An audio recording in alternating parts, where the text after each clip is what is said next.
Saint Lucia Cruise Port, a subsidiary of Global Port Holdings (GPH) and CCC, recently engaged with vendors on the components of the Castries redevelopment project that will upgrade the vendors' arcade. The subject of product development dominated the discussions held among these partners and stakeholders as a cause for concern among the vendors.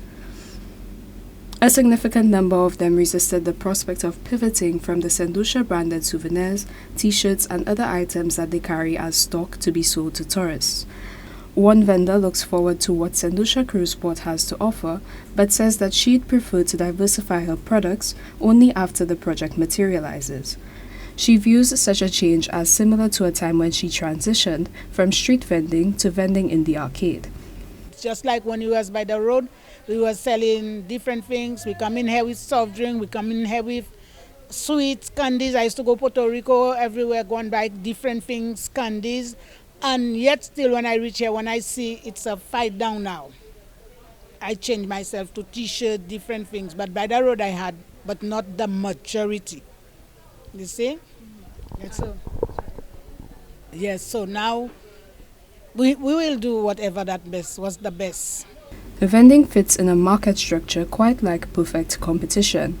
With such low barriers to entry, anyone can become a vendor, hence the overcrowding. And because there are so many vendors who sell similar and the same products, customers are in the better position to negotiate prices and determine which products get sold. When asked whether more unique products will change the market structure under which the vendors operate, thereby creating new economic losers, Lancelot Arnold, Saint Lucia Cruise Port General Manager, said that that's not the case. I don't think there'll be losers. I think some persons may not be willing to accept the change and they're just accustomed with doing what they want, and that will not be held against them. I mean, that's what they've been able to survive on for all these years. So I don't think it's anyone's place, or my place as a fact, to tell them that that's not what they should be doing. However, what we will be doing is, again, even trying to bring some of the benefits further inland, because by engaging the local manufacturers, the local suppliers, it gives them an additional market to sell their items. And that in itself gives the vendors different products that they can now sell. Peter Ras-Ipa Isaac, president of the Crafts and Dry Goods Vendors Association, says that the association has been discussing product diversification among themselves before GPH came into the picture. What they are saying now is that they are going to do the project in a phased way. And the first phase would take 30 booths, that's what they said. 30 booths for the first phase. At the Vendors Arcade, we have between 150 and 120 vendors at the Vendors Arcade.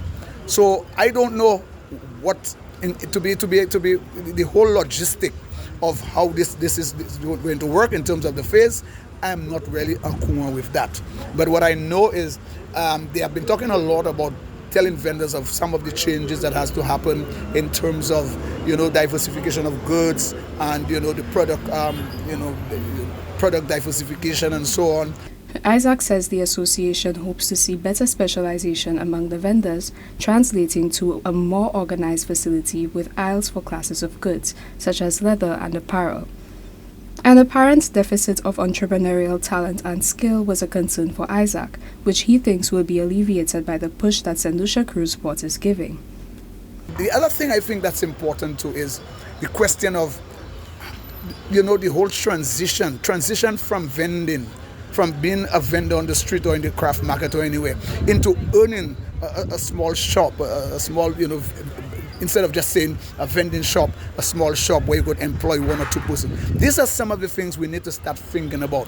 It has not happened. Maybe since vendors, let's say like in the 90s up to now, less than 1% have done that transition from being an ordinary street vendor or market vendor into being someone owned and could employ someone. Most market vendors are not highly entrepreneurial in the same way that most people are neither managers nor business owners. In the Caribbean, market vending is a way of life that originates from enslaved persons selling their surplus subsistence farming produce. This brought about trading skills for generations of predominantly female vendors, where later some of them became exporters of cash crops. Once the island's banana industry collapsed, it became fully vulnerable to greater forces of globalization, and so too were the vendors, who became as import dependent as the nation is. For Choice News Now, I am Cianna Dalsan.